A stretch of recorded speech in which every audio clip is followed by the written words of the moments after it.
तोहरा के गलती को दिहनी भारी का जान जाई मरद तो तोहार आरती उतारी का कहतर ससुर तोहरा के गलती को दिहनी भारी जान जाई मरद तो तोहार आरती उतारी राज सब छुपाना तो खुल जाएगा होते फजी रे बबुआ अच्छा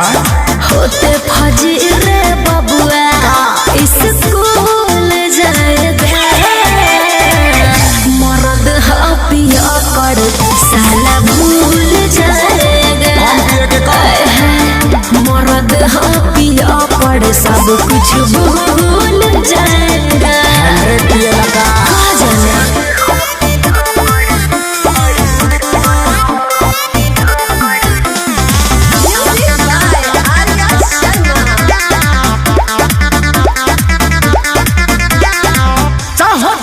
खिए जान कुछ तोहरा होखे पापी बन के न पाप ले जाई बिढोके काहे हो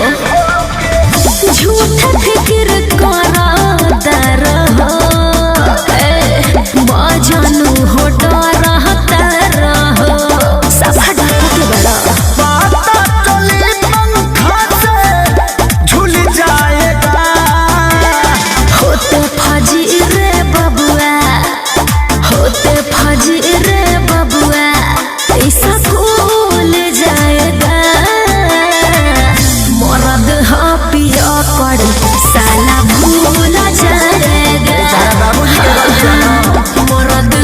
पिया कर सब कुछ भूल जाएगा पहले देख के शादी ना भई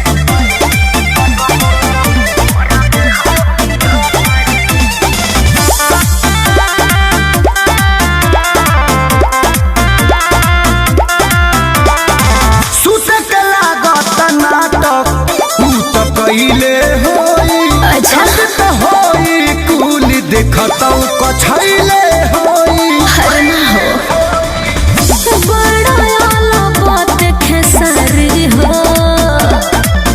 जगते अखिलेश तो देते गरी हो पानी में ढेरा डलबू घुल जाएगा होते फजी रे बबुआ होते फजी रे बबुआ ऐसा खुल जाएगा मर्द पिया कर साला भूल जाएगा मर्द पिया कर सब कुछ भूल जाएगा